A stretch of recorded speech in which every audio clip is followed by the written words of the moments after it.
Welcome everyone to the session of ISCRR's Learning Series. My name is Dr. Sarah Oxford. I'm a Senior Research Fellow and Research and Evaluation Lead at ISCRR. Firstly, I would like to acknowledge the traditional owners of the lands on which we work and live, the Wadawurrung, Wurundjeri, and Boonwurrung peoples of the Kulin Nation, and pay our respects to their elders past, present, and emerging. I would like to extend this acknowledgement to the traditional owners of the lands where you work and live. So please feel free, again, if you haven't already, to make an acknowledgement in the chat. For those of you who are new to our webinars, ISCRR is a unique partnership between Monash University and WorkSafe Victoria. Over the past 16, almost now 17 years, we've had the pleasure of working with world-leading researchers in the field of workplace health and safety. Today we have a really exciting session for you. The topic is Rethinking Hard to Reach, lessons from a cross-sector partnership to engage migrant workers. Our panel includes three excellent speakers. Dr. Faye Forbes is a research fellow at ISCRR. Her work focuses on equity in work health and safety and compensation systems, with a particular interest in participatory approaches to engaging migrant and marginalized workers. Batul Musa is a research and policy officer at the Migrant Workers Centre, where her work focuses on advancing evidence-based reforms to strengthen protections for migrant workers. And Habiba Zafari is an advocate and member of the Afghan community who speaks Dari and Hazaragi. She currently works as an ambassador at the Migrant Workers Centre, where she supports workers to connect with one another and better understand their workplace rights. A few notes on housekeeping. This session will be recorded and will be available to view on ISCRR's channels in the future. There's also an opportunity to post questions using the Zoom Q&A function as we go, and there will be a Q&A session at the end. We'll aim to start wrapping up around 11:50. So thank you very much, and I'll hand over to Faye. Thank you, Sarah. I will just share my slides. If you just bear with me for a moment. Wonderful. Hi, everyone. Thank you very much for joining today. It's great to see so many people in the audience.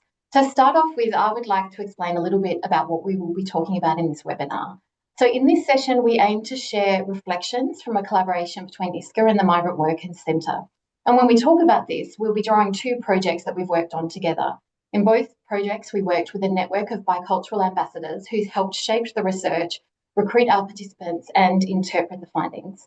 So rather than presenting a single project where we explore in depth the aims, methods, findings, in this webinar, we wanted to take a step back and share some of the stories and reflections that have come out of this work about how we work together and some of the principles underpinning that involvement.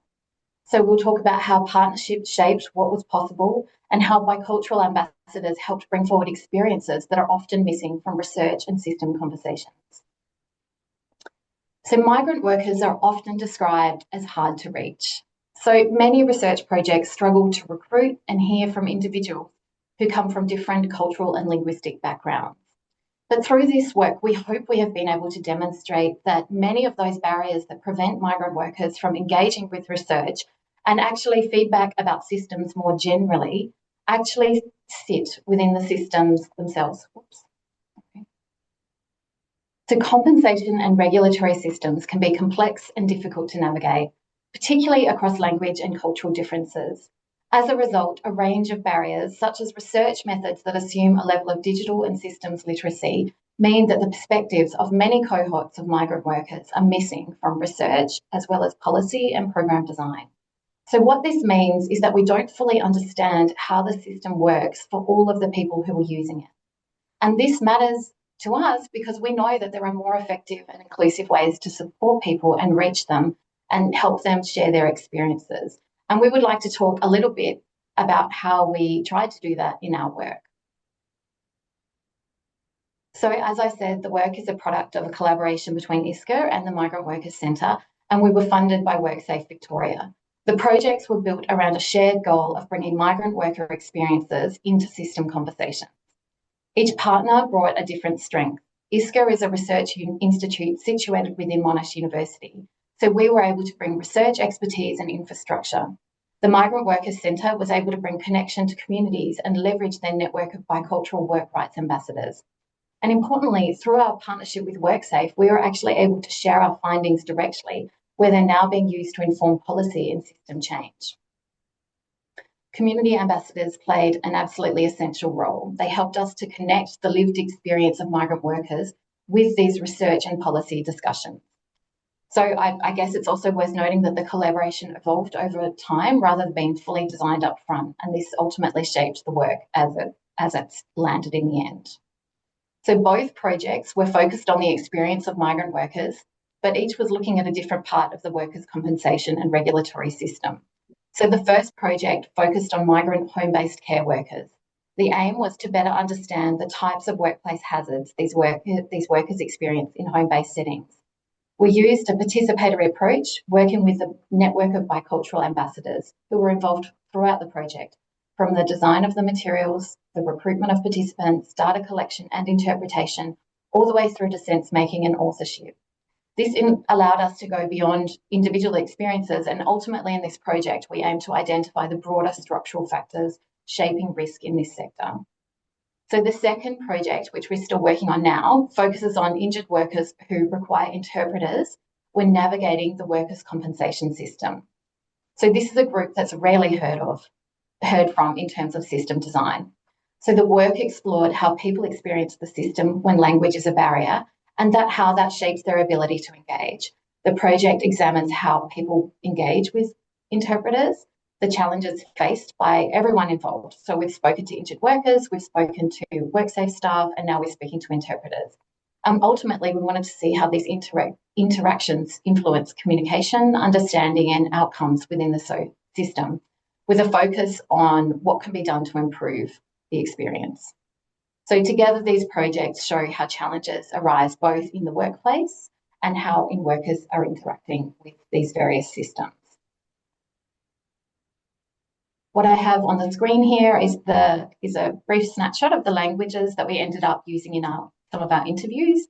Although the ambassadors speak many more languages than this, and the network is actually much larger than this, as Batul will talk to in a moment, this reflects who was actually involved in our project. So now to talk through a bit more about the role of the Migrant Workers Centre, I'm going to hand over to Batul. Thank you, Faye. I just wanted to give a very quick overview of the Migrant Workers Centre and our work, because I do think that the way that we work also shapes the way that we do research. So the Migrant Workers Centre was established in 2018 in response to growing and very alarming evidence of migrant worker exploitation. So you might remember the 7-Eleven scandal in 2015, where hundreds of migrant workers were underpaid. And in 2019, the Migrant Workers Task Force released a report putting forward some recommendations to address exploitation. Some of those recommendations are still being implemented. But the Migrant Workers Centre, so we work across 3 core areas to address exploitation in Victoria. So the first is education. So we educate migrant workers on workplace rights and safety and how to access free and confidential support. The second is research and advocacy. So that's where I sit. So we conduct research to amplify workers' voices and inform our advocacy. And the third is our legal service. So we offer free legal services to migrant workers. So anyone who is born overseas in Victoria, who might be experiencing labour exploitation. And the most common issues that we're approached with are underpayment and unfair dismissal. We've also recently expanded our practice into migration law, so where it might intersect with employment law, particularly with the new visa protections like the workplace justice visa, which you might have heard of. So running across all our areas of work is a very strong partnership model. So we deliver services with and for community, not just for them. And the Bicultural Work Rights Ambassadors Program is a really good example of that model, and it's what made our collaboration with ISCRR possible. Next slide, please, Faye. So what is the Bicultural Work Rights Ambassadors Program, also known as BRAP? So it was started in 2019, and the program recruits, trains, and supports community leaders in Victoria to share information about workplace rights and safety in culturally appropriate ways.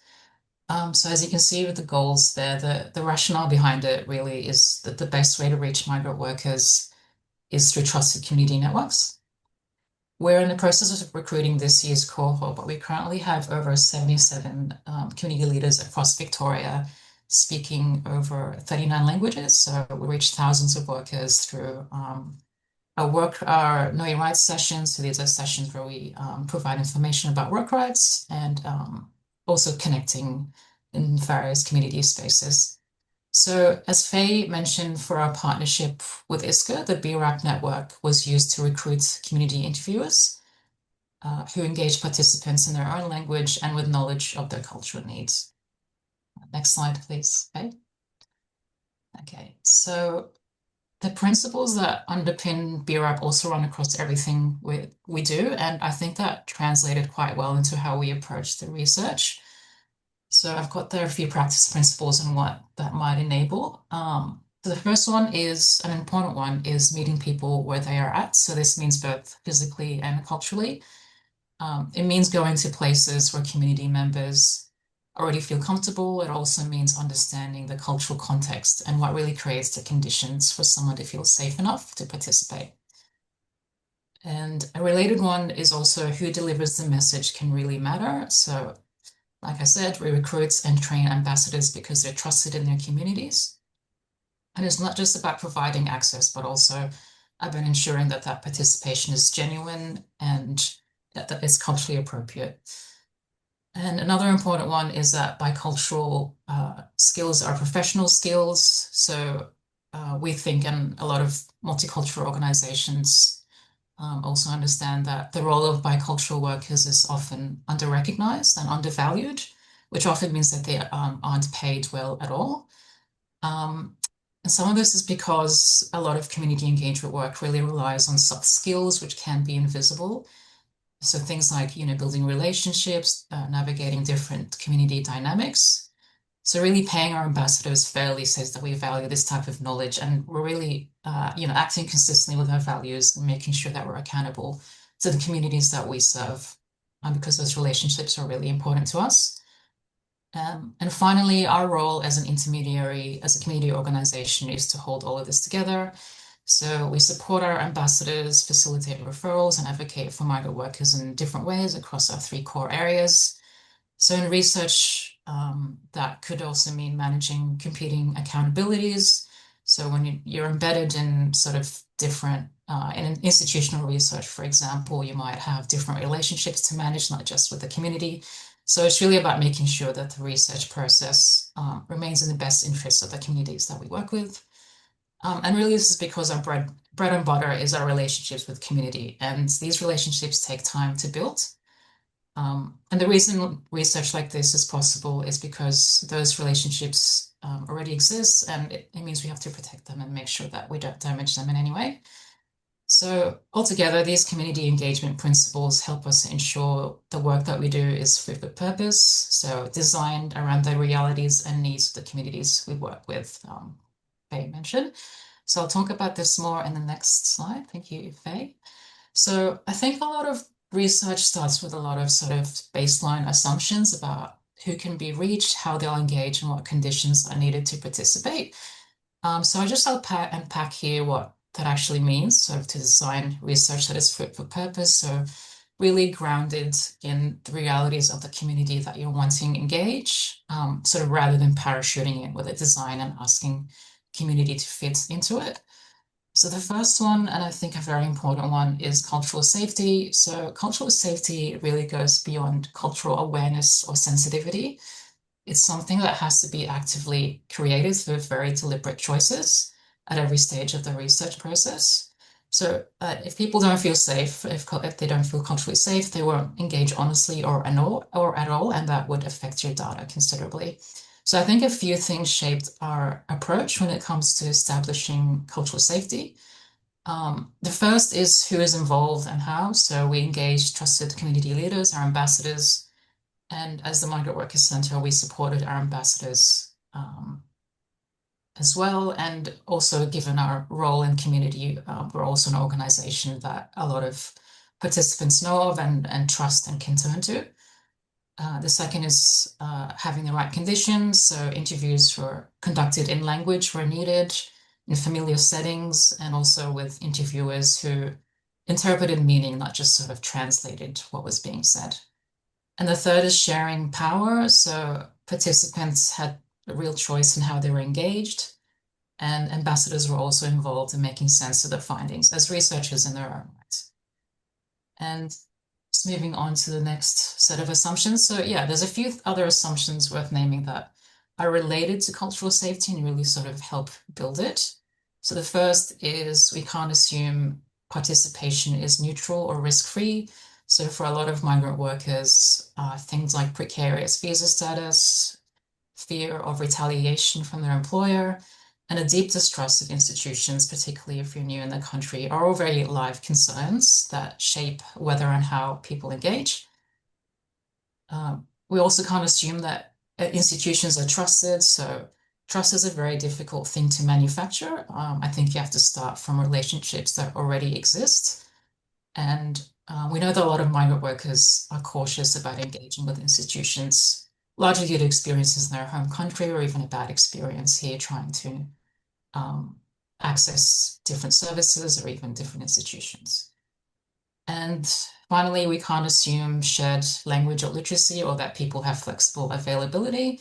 So as Habiba will tell you, many of our ambassadors hold multiple jobs, they have different commitments, they're leaders in their community, and really the research has to work around what was realistic for them, not the other way around.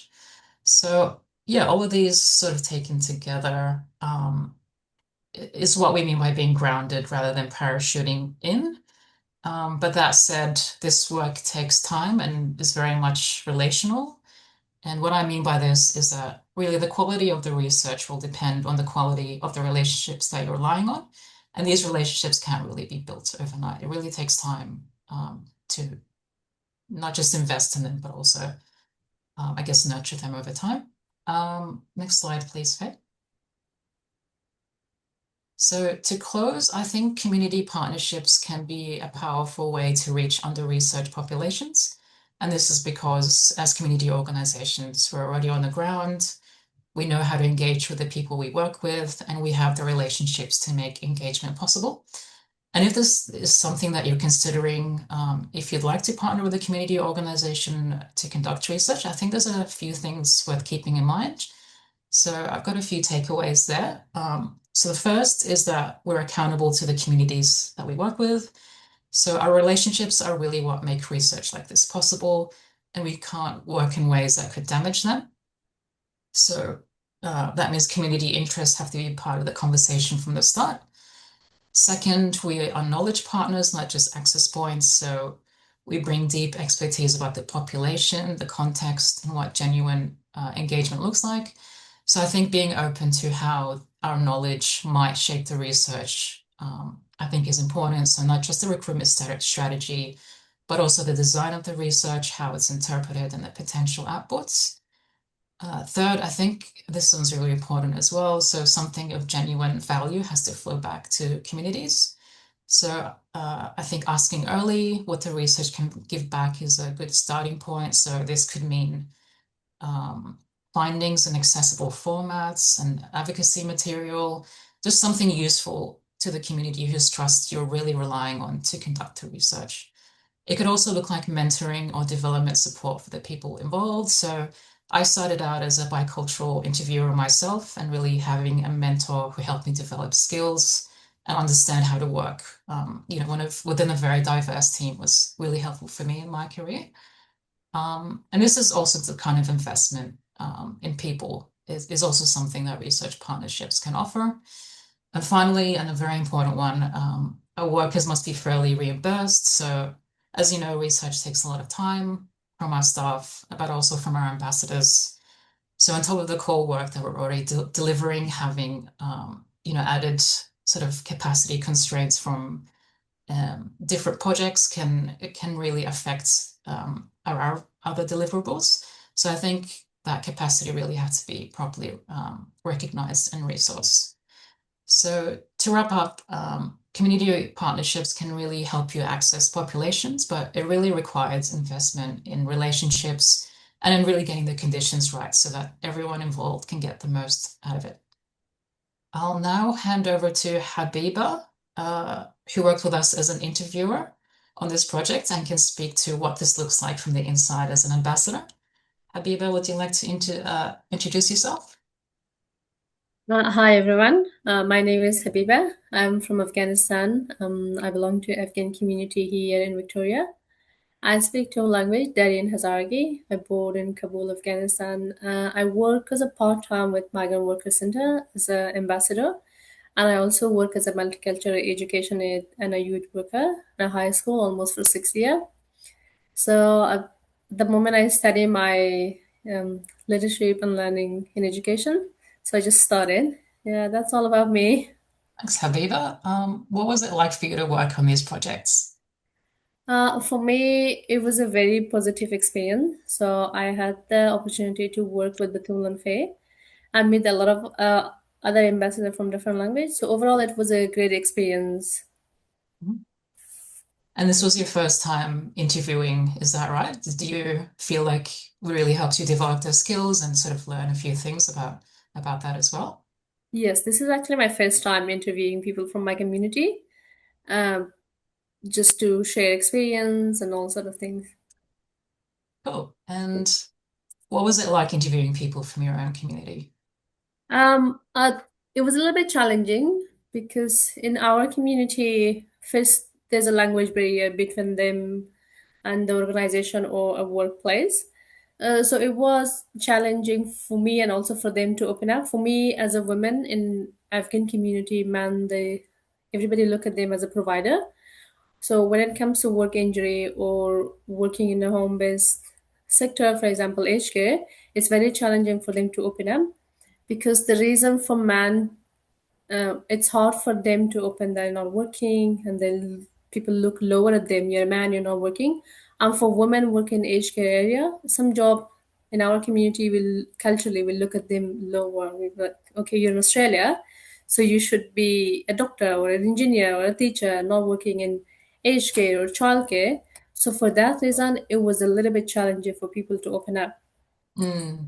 Yeah, it Yes. can be very sensitive, especially Yeah. for different community members. Did you have any strategies to deal with those challenges around recruitment? Yes. For example, we can how it's gonna be difficult because we're gonna see each other in the community. Afghan community, they're very young in Australia.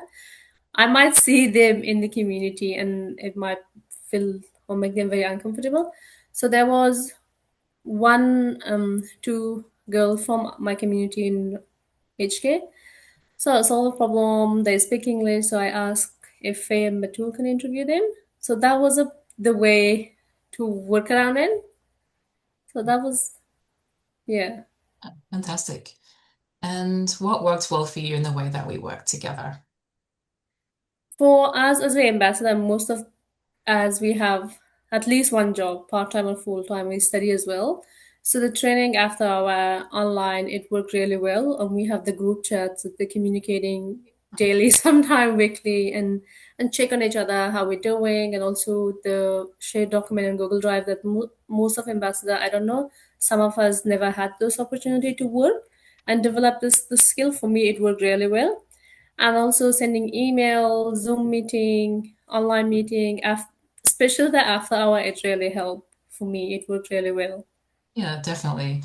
And I guess for you, having that feedback was really important because, this is a new skill and it's important that you feel comfortable using it as well.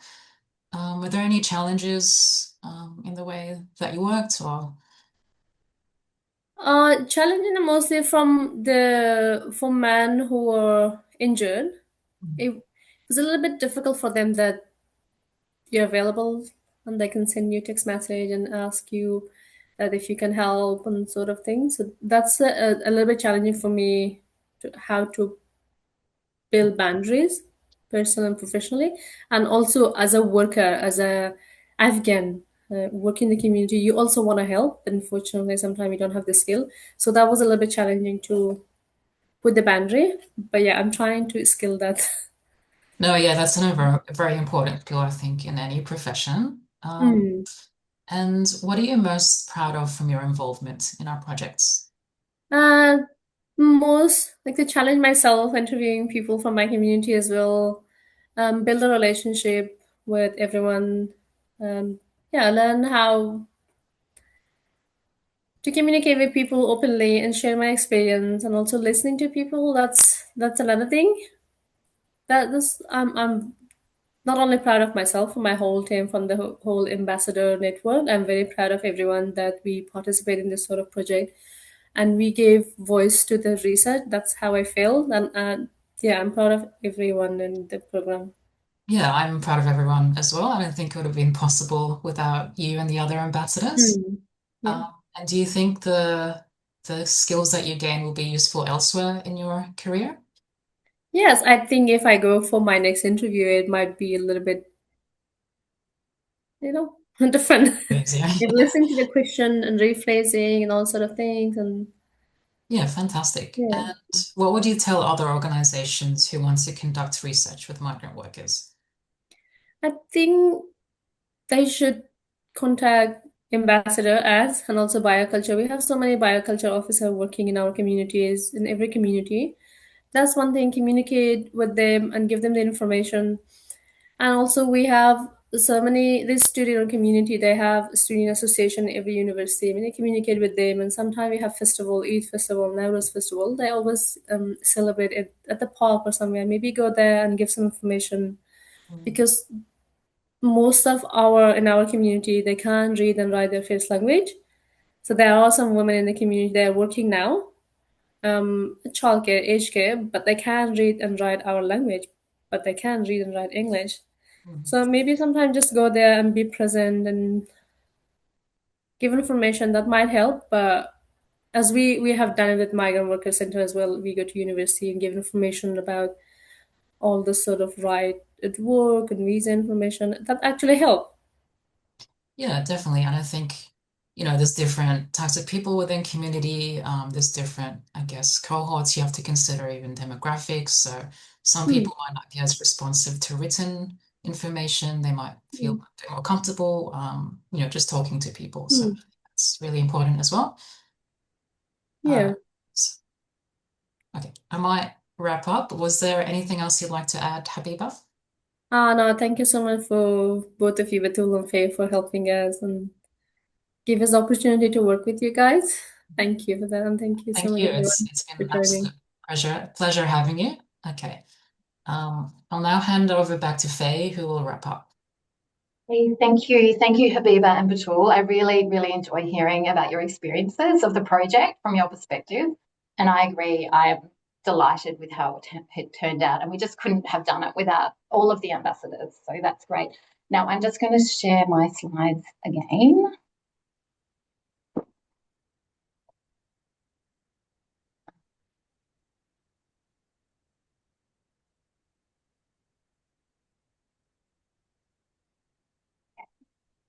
Excellent. So just to wrap up, I'm going to share a couple of learnings that came out of the project for me and perhaps all of us. So one of the clearest reflections I have from this work is the importance of relationships. So this work is really a result of a series of trusted relationships, many of which have actually been built over years. So the first original relationship is probably between ISCRR and WorkSafe. So we have an ongoing research partnership, which we've been working together for 17 years. So this was really instrumental in getting this work off the ground. And it's also proving to be really important in having the opportunity to feedback the findings and actually have potential to perhaps give information that is going directly to people who are making decisions about the policies and the way that the system operates. And then we have a look at ISCRR and Migrant Workers Centre. We actually set out to deliberately create a relationship. We hadn't actually worked together before these particular projects, but I think probably both of us, both the organisations, recognised how valuable this could be. So we worked to establish shared aims and goals and ways of working together. And over time, as we continued, I think this actually really translated into trust and a genuine partnership.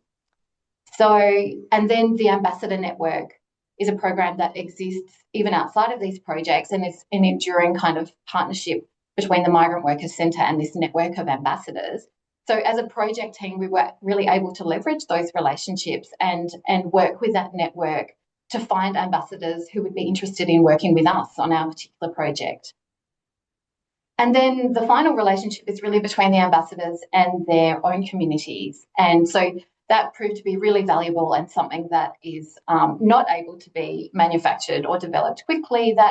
So people were really able to understand their communities and reach out either through personal connections or trusted community platforms. And there was a lot of flexibility in how people did that. And we wanted people to tell us what was the best way to reach out and work with their communities. And so there was some variation there. We had some of our Chinese speaking ambassadors using WeChat and RedNote to reach out and identify people. Then we had some of our Arabic speaking ambassadors using regular Facebook groups, whereas others were reaching out through their existing personal connections because they knew people working in home care. And I think that those relationships just really underpinned our ability to find migrant workers and have these kind of really rich conversations. And then another key learning was the importance of shared ownership. So the projects were co-led by Batul and I, so that meant that decisions were shared across organisations. And ambassadors weren't just involved in recruitment, they contributed across the work. So there were a number of things that we did to make sure they were involved meaningfully, including initial workshops to help develop and test the methods and questions, debriefs after their interviews with community members with us, so we could make sure that we understood the cultural nuance and the findings. And finally, one of the most important aspects that we did was to have final sense-making workshops in each of our projects, and that just proved to be really invaluable. And actually in our second project, where we're looking at injured workers who require an interpreter, that sense-making workshop was particularly valuable, and we used the findings from that to develop a coding framework and then we went back to look at the interviews that had already happened. And finally, we also wanted to give proper credit. So not only did we make sure that the ambassadors were paid and the participants were paid, but we also included the ambassadors as co-authors on the report and papers coming out of the project. Finally, we learned, I think another reflection is that there isn't really a single model for this kind of engagement. We had a lot of different ambassadors. We had 9 different people in 9 different communities. So the principle, and across 2 projects. So the principles stayed consistent, but how we applied them needed to vary between those projects and between communities. So for example, we worked with the Ambassador Network in the first project to recruit home-based care workers, while in the second project, when we were looking for injured workers, we used a combination of administrative data to identify participants, which is where our partnership with WorkSafe came in really valuable, and then ambassadors to reach out in a culturally sensitive way in language. And it was really important to be able to adapt to the context while holding on to those shared values. And that's really what made it, that was an important part of making the work effective. So finally, in closing, migrant workers are often described in research and policy as hard to reach. But through this work, we really came to see and demonstrate that many of those barriers don't actually sit with the workers themselves. People are existing in communities and actually, if approached in the right way, would actually like to give their feedback. We actually had a lot of positive feedback from both of our projects about people being quite relieved to have been able to share their story.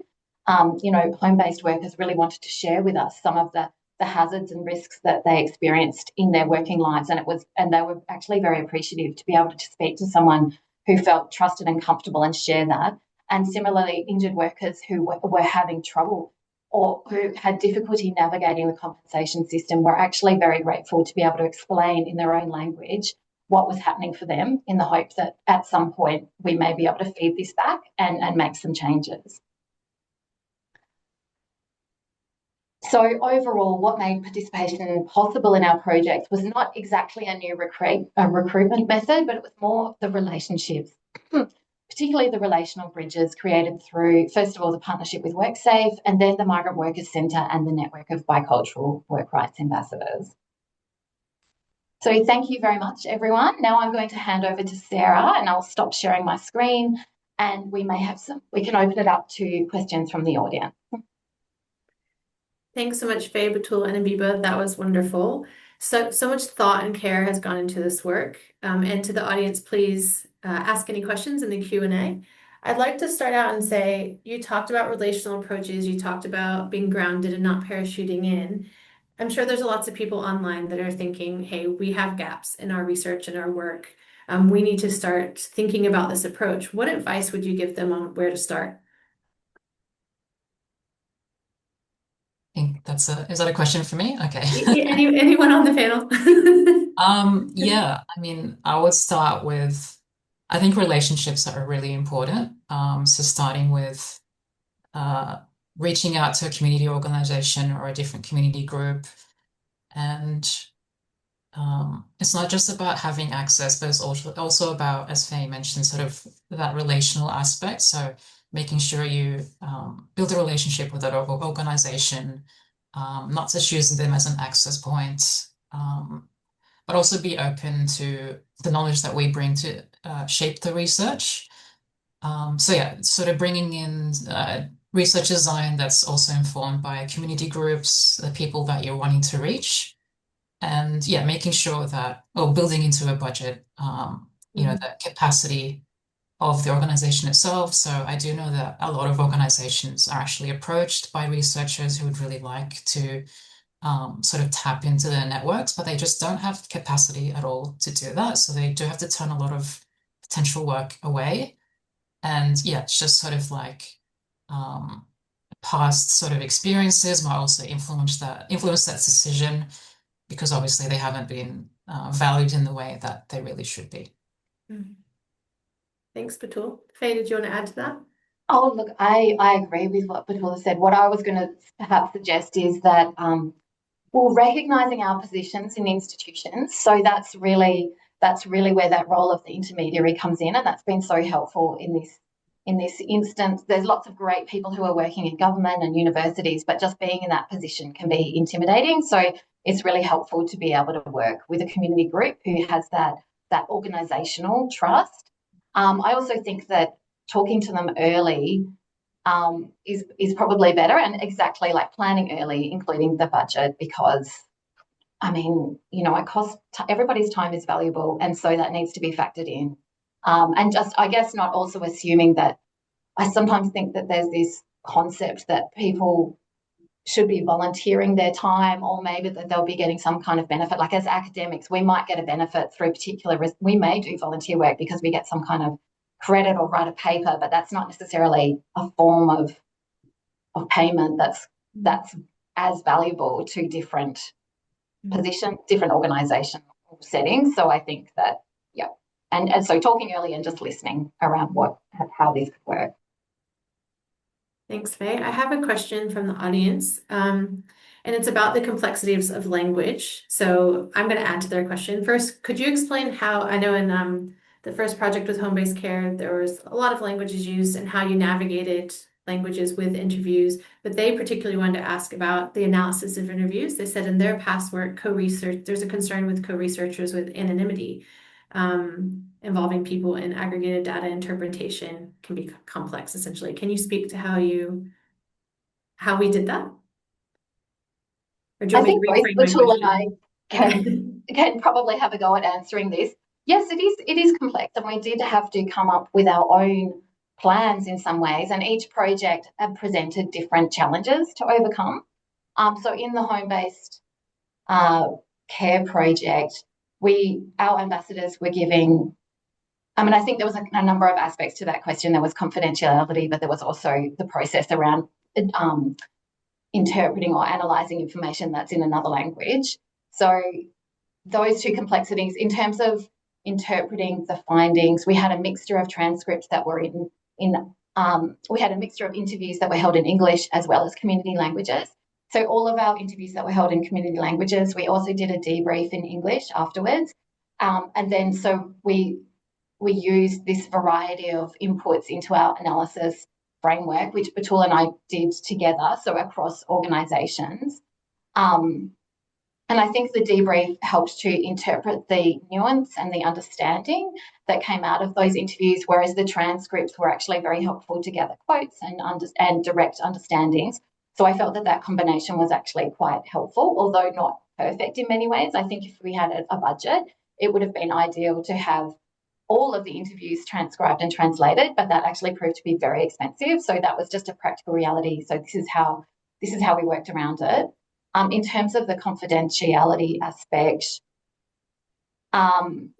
were they referring to for the participants' confidentiality, or because these are close networks of communities? Batul, do you want to talk to that maybe a little bit? Do you have some thoughts? Yeah, I mean, just going back to your previous point about sort of interpreting the cultural nuances through the debriefs, I thought that was really important. There are a lot of things that really would not have been picked up if we hadn't had those debriefs. Things around, how certain concepts are interpreted, how they might approach, for example, WorkSafe. So there's lots of things there that we could have missed if we just had a transcript, for example, if we had the budget for that.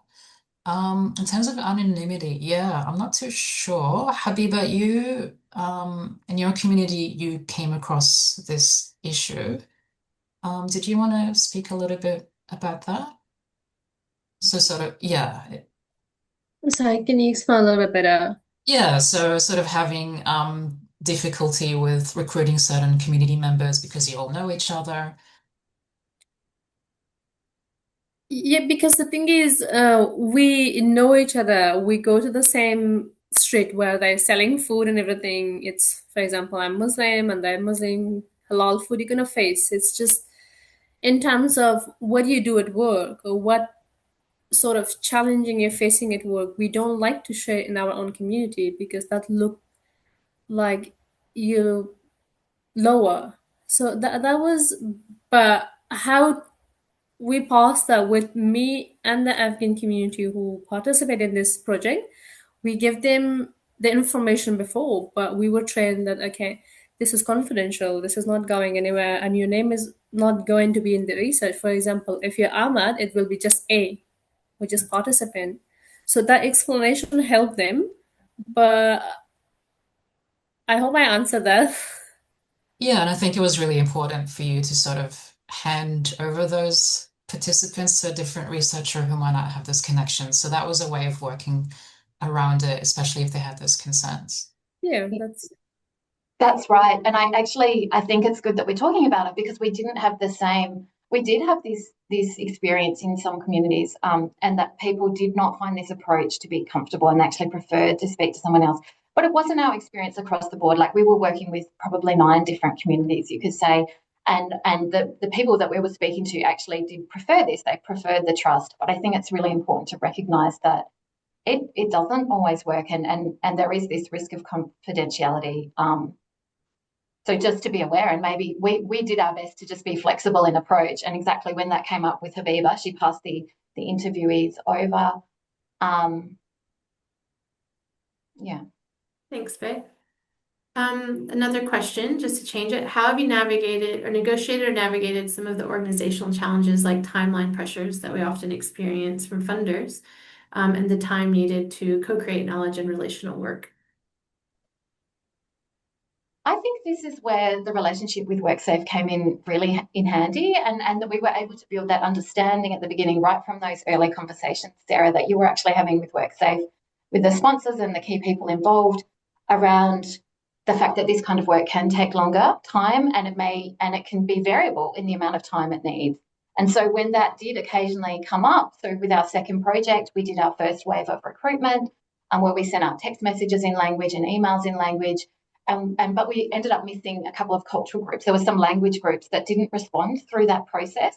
So then we needed to go, and there was a Christmas break in the middle, and then we needed to go back again and do another wave of recruitment. So it did kind of affect the timelines. But because we had that existing relationship, and I guess because we'd set those expectations early, that this is a part of doing this kind of work, is that if you want people to respond and if you actually want to hear from people, you have to sometimes be you can't fit them into your mold of timing. Mm-hmm. Excellent. And we just have time for one more question. The questions are coming in hot and fast now. I might go to, this will be for Batul. In terms of workers understanding their rights in the workplace, how has this conversation happened in the past and how successful is it? They notice in their workplace migrant workers are reluctant to raise issues or concerns. Yeah, I mean, this is something we've really grappled with as an organization for a long time. Sort of how do you engage migrant workers? What are the best ways to do this? And I think it really varies by community. So there's some communities that have particular ways of communicating or different communication channels that work best for them. So I think for the Chinese community, for example, from mainland China, they communicate through apps like RedNote, WeChat. So having those different channels to communicate information. I mean, we've also sort of trialed using those apps as well to even conduct research. So we did try to send out a survey through RedNote. I mean, there was a few difficulties with using the app, but I think that was a good way to get participants as well. Yeah, for different community groups, I think this will differ. So it's just about sort of sometimes having the right connection, I think, is really important. So, for example, through our ambassador network, we'll be able to sort of zero in on the right person in that community to really get something out or get information out. So yeah, sometimes it's about knowing the right person, and sometimes it's about sort of getting some insider knowledge about how the community communicates. Thanks, Batul.